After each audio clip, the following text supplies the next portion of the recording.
platforms, whether it's moving platforms, whatever it is. But instead of having that variation, it would be cool to have like an intro where you could see the duck destroying the church, where you do see like some aliens coming down with some putting down some moving platforms in the map, right? Like that. It's those little things, those quality of life things that kind of just make the game a little bit more enjoyable to play, right? So I'm not gonna lie, Rio, you're kind of cooking with that idea, man. But as we're cooking, these players are also gonna be trying to cook themselves. But the question is, who's gonna be the chef and who's gonna be stuck eating the food? We're gonna have the perspective of ACOG. Oh no, you were right. Look at Fat Man Jax. He's a light player. All right, we get our first light, so that's awesome to see. Like I said before, we get to see different compositions, and due to the rule changes, we are seeing just a whole new style of gameplay. So Fat Man Jack running a light, I love it, love to see it, and I'd love to see just how lights are utilized, because they are kind of this very dynamic playstyle. We are seeing the fighting getting started. Both teams are shooting each other almost from the stairwells of these entry points in the map. Vault 1 has been tapped, and it does look like it's on the move. And we're going to see where they take it. I believe they're going to take it from B, because that is kind of the more open area. It's more, I believe B is the university. I'm not sure until they get a little closer to it, but we do see Fat Man Jack running on like 5 HP. He's getting res back, or healed back by his teammates, but pretty slow gameplay right now. Both teams haven't really kind of decided to push. They're kind of feeling each other out. I'm not sure if they have any experience or if they've played against each other before. But yeah, very slow. This is just kind of my biggest observation at this point. Yeah, so what it's looking like right now is that basement dwellers, they have control of the vault, sure, but they do not have the control of the map. That's gonna be the enemy team that has control, and that's kind of what it comes down to. They kind of don't want to just risk it and lose the first fight. But I do want to point out, we were mentioning earlier, NA versus EU metas. It does look like NA just kind of does have a different meta. We have no heavy in the map. We actually have a similar comp, a double medium light coming in from both teams. Yeah, it's wild to see. We just see the first cash out getting started, and boy, Kirby with that shiny diamond AK. That is cool skin. I'm sad I missed out on that. But nice frag going down, Goo being utilized as well. And this first vault. Yeah, Navis already 1 health, but he's still trying to do damage. Oh my god, almost getting a pick. And he's getting his regen back. He's going to be back to full health. He did an amazing job just kind of playing his life there. And I said, what you like to see, but he needs to get the cleanup. He's going to get the assist. Batman Jack is going to get taken down. That's a light player taken down. So this team does have the advantage, but no problem. Jay Konis and ACOX are just kind of playing their lives. They don't want to fully engage. They are trying to do damage, but notice how they're putting themselves in a position where they could do damage, but they're not risking their life, right? At the same time, they're just kind of trying to delay time for their teammate to come back. And some great shots coming in from ACOG there, being able to not only get the revive, but also get a pick. And Navis, the only man standing, being able to get 1 trade, but that's not going to be enough. And just like that, this pink team is going to be, I believe that's basement dwellers are going to be taking home that first fight. And look at that cash out. Not much time. There is time for one last fight, but worst team in A are literally gonna have to fully ape this. I don't think that there's enough time. I think that they might get close, but yeah, look at this. It's cashing. It's just counting down. But I do want to point out that last fight, the last engagement, this seems really close. Both teams seem to be pretty much on point on healing and on damage. So this is pretty exciting for me because the gameplay seems pretty top level, even from these teams being in the losers bracket. So in one thing that we're seeing too is a lot of utilization of goo. But here they go. The steal is trying to happen. There was no time. They dived on that, but there's just no way they get it. Squirtle goes down. And it does look like the basement dwellers came out on top of that team wipe. Yeah, and that's going to be a pretty convincing lead. I think you were right. I think these fights can really go either way. A lot of the time, these light players are kind of just making the plays there. They're doing a good job. I think both light players are doing a good job of kind of just trying their best to stay alive and ditch out as much damage. And a lot of the time, what happens when you're 1 health, a lot of people just like to play reserve and just kind of hide in a corner and wait for the health to come back.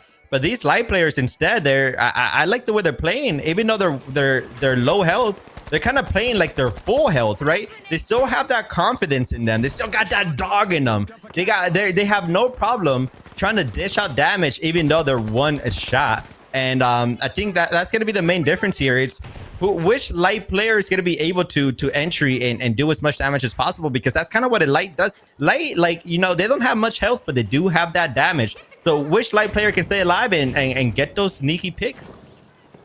Yeah, that's pretty much where we're at right now. And I'm amazed at how slow and methodical both of these teams are playing. They are staying so well grouped together.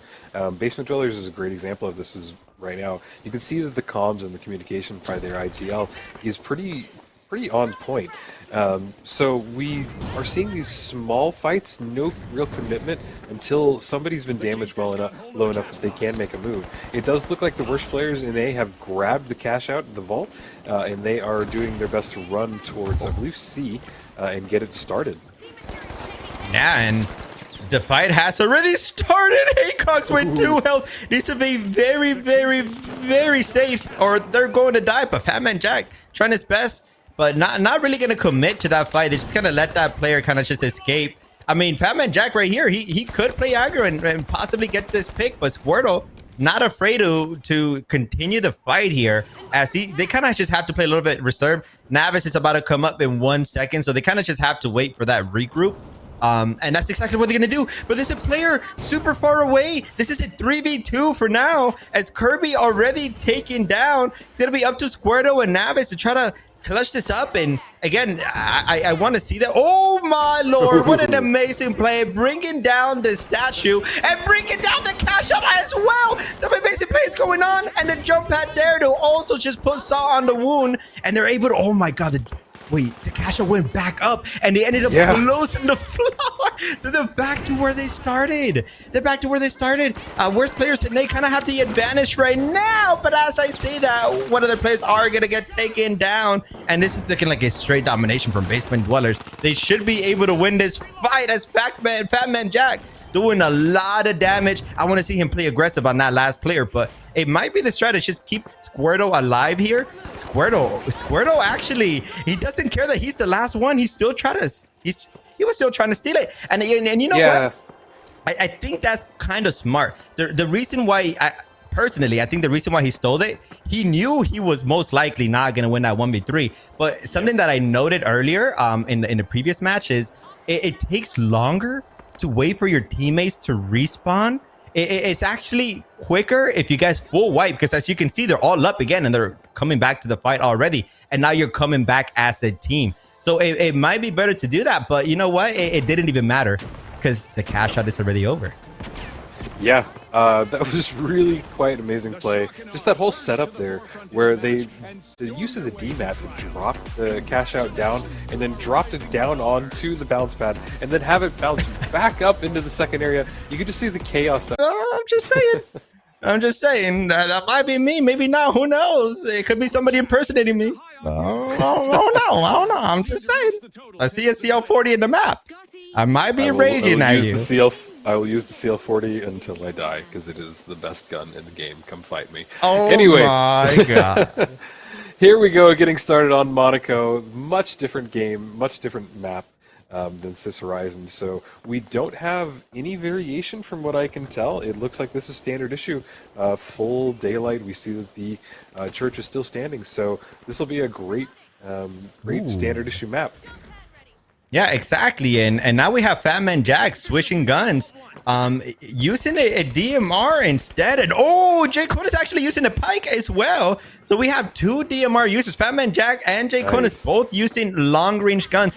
I would like to see ACOGs with maybe a shotgun, just to kind of have that long range engagement, but also the close range if it comes down to it at the same time, because it is platforms. We have the platforms, and I think that's the reason why.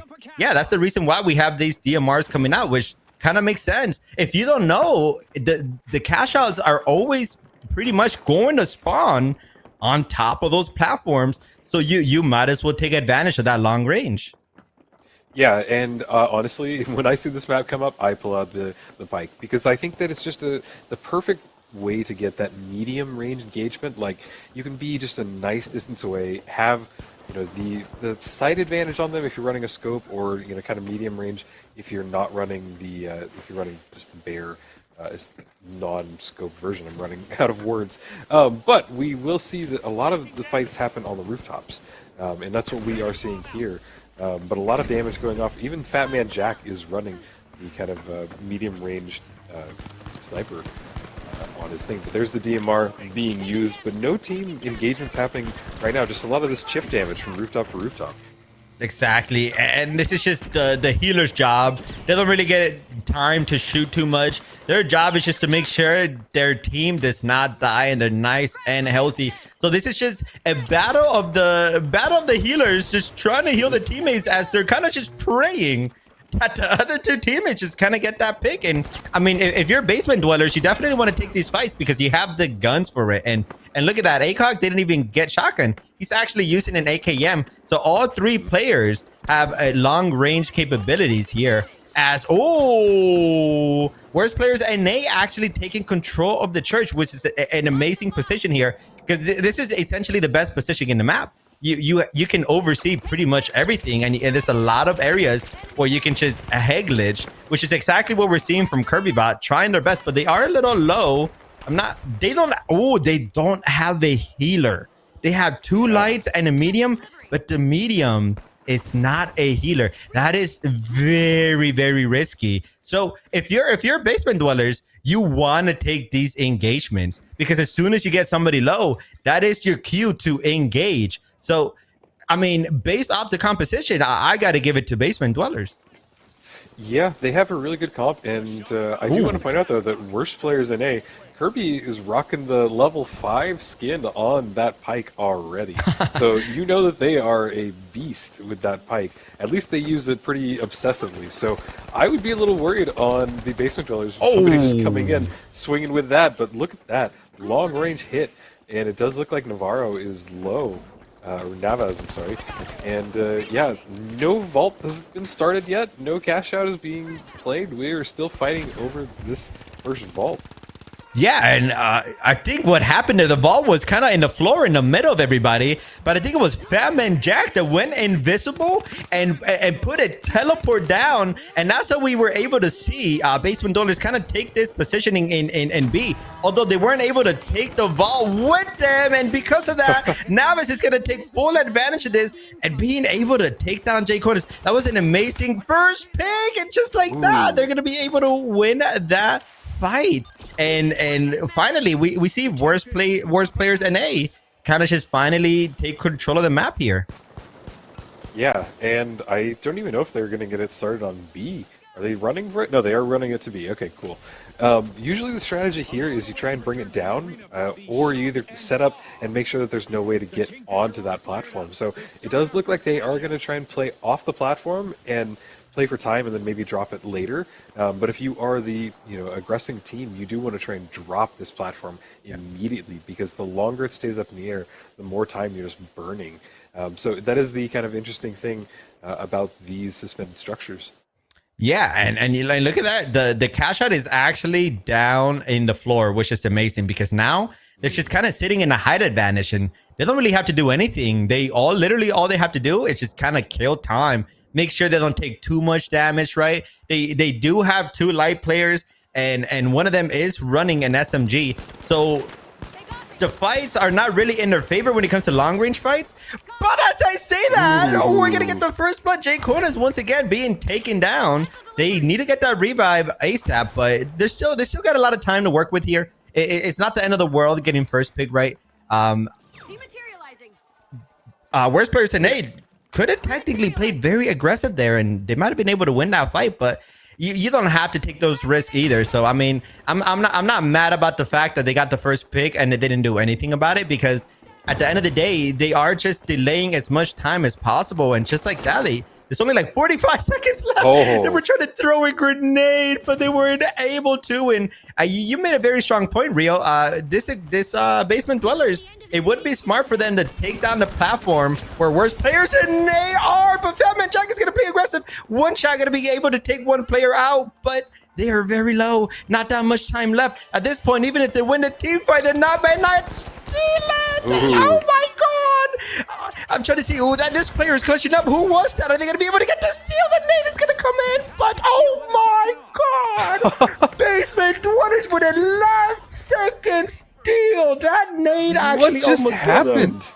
What just happened there? The worst players NA had that. They had every bit of it. They had the advantage of height. They had the advantage of time. They had everything. I thought the worst NA had that, but Basement Dwellers just was able to push their defenses, and that amazing like aggro push that they just did. Wow, Basement Dwellers really kind of has the advantage. And you know what? They only have to get one more cash out for them to win this loser's bracket. Exactly. And remember, this is only a best of 3, so this is if Basement Dwellers wins this map, like Rio said, it's over. Worst players in A, they don't get their second chance. This is their second chance. So the loser of this series does get eliminated, and they won't be able to make it to Worlds. So there's a lot at stake here. I know worst players in A are feeling the nerves here, but this is the moment where whoever the IGL is, or even if they don't have an IGL, they need one player to say, you know what? We're down right now. We're down to Matt. We're down to cash out, but it's not over till it's over. Take a deep breath. Don't get nervous. We got this. And that's the type of mentality you need to have in these scenarios. Even if you're down, you can always come back up and even stronger. So hopefully these players can do that. And you know what? Worst players in A actually got control of the vault and they got height. This is a repeat, but look how aggressive they're playing. They went invisible first and then they engaged. That's how they're able to start these fights without getting picked off. And these nades are coming in clutch. Ooh, that's going to be the opening for Fat Man Jack to play, but the jump pad is going to bring him down. And they're going to be able to get the assist on that. And once again, Basement Dwellers should be able to win this, but that turret, that turret's a one-man army right there. Oh, look at that. They can't even 1v1 a turret. They got to break it down. That was a great use of the D-mat, honestly. It just dropped the turret down, and it does look like Basement Dwellers got the team wipe, and they're going to get the steal. So we're going to come down to one final push from the worst players, and I don't know. They have every advantage going for them. The Basement Dwellers, they have the height. They're going to break this zip. They're moving to an even higher plane. Yeah, and look, are they breaking the zip? Or are they leaving it? I guess they're going to leave it up. But they really just have to hold off for one more push, and then that's it. I don't know if anybody can break the Basement Dwellers defense on this last cash out. Man, this might be a quick 2-0. There is a small chance the worst players in A could clutch this up, but I think the grenades are just doing the heavy lifting here.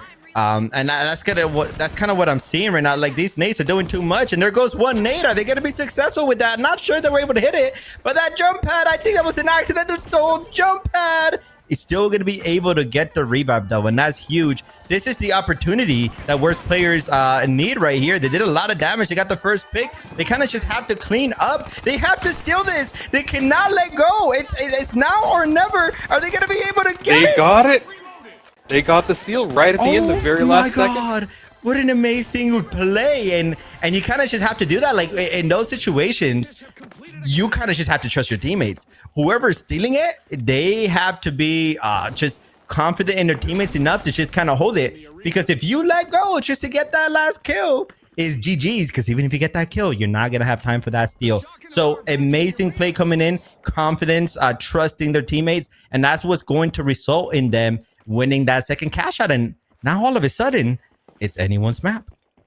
It is, and honestly, the worst players in A, they just hopped in at the last possible second, and they really kind of played on to the chaos that was happening and forced the Basement Dwellers to hop in there and just try and fight and get on the person that was on it. But as you could see, that the worst players in A, they just kind of bundled up around the person that was stealing it, and it bought them just enough time. So it's amazing team plays that you want to see in teams like that. So probably the best play that the worst players have done today. And if they can bring themselves back, this is their opportunity.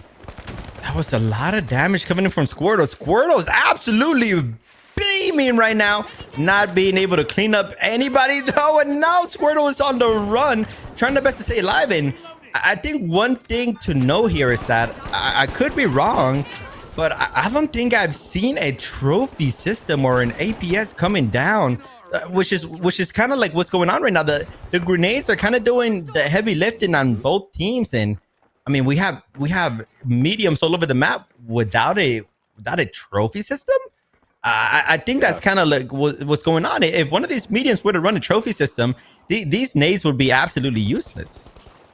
Yeah, that APS really can eat up everything. It only takes, I think, 4 shots to bring it down, but just stopping 4 nades and 4 of anything, rockets, whatever, is pretty beneficial for your team. Not only that, but the APS gives your teammates an opportunity to group up into one central location. So you become either a firepower house standing in a circle and dodging things, or you're able to heal up your team and kind of get them back ready for another engagement. And here, this is my least favorite thing about Monaco, is right now, on top of these rooftop fights that just seem to go on so long over the cash box, but they are pushing in for an engagement right now, so worst players are feeling a little confident. They did just get a great cash out. Can they get the steal? Can they swoop up this vault and bring it all the way to C or D? Nah, Squirtle got a beamer on him. This guy is not missing a shot at all. Absolutely just doing so much for the team right now. And maybe that's what worst players needed. Maybe they needed a player like Squirtle to step up and do so much damage, because I mean, I want to say, like, so far in these last 2 engagements, Squirtle is doing the most right now. And Fat Man Jack right there just kind of put himself in a position kind of alone right now, taking a very bad 1v1. He needs to try his best to just stay alive, but his team comes in and collapses on Kirby. That was amazing. Fat Man Jack, at the beginning, it kind of looked like he was just throwing his life, but thank God for his teammate that ended up coming in and getting the pinch. So Fat Man Jack might have just been baiting the whole time. Yeah. But as we're seeing that fight, I mean, you have WorstPlayersNA just starting to cash out already. It's just trying their best to stay alive, though. This is a 3v2 fight. Nava is trying his best to help his teammate, and there he is. They need to get this pick, and they are, but they have to stay alive. They're gonna get that rest, unfortunately, and everyone is just running around trying their best to not take too much damage. Navis, though, a one-man army here, trying his best. If that grenade hits, that would be amazing. Not sure if it connected, though. Navis being able to come back to life, getting his health back, and now they're able to teleport back in. Oh no, but Navis is gonna be falling. That is a very unfortunate mistake that might actually cost them this round. Yeah, this is anybody's cash out at this point, and it's really quite tense, and you can see a lot of the fighting's happening on the top level and on the bottom level. It does seem like the cash out is still in the air, so you're gonna have to either jump pad up there or, I don't know, drop it down. But ACOG is the last person standing, and Navis is the last person standing on their team. So you got to get a res up, and I believe one teammate did just come back or coin in, and we're starting to see this fight. We're coming down to the last second. Somebody has to dive on this. Fat Man Jack is trying to support his team, glitching him, getting him up. Here comes the zap. Did he buy his teammate enough time? He did. Look at that play. Now they've just got to hold it for a few more seconds, heal his teammates, and just wait for them to take the victory. But I think the Basement Dwellers just came in there at the last possible second, and I think they just did it. Even with this drop, I don't think there's enough time to come back from this. You're 100% right. This is going to be Basement Dwellers taking this home. And wow. I think what ended up happening there in that 1v1, I think it was ACOG was the last person alive. Not only was he able to get the revive, but he also had the utility to go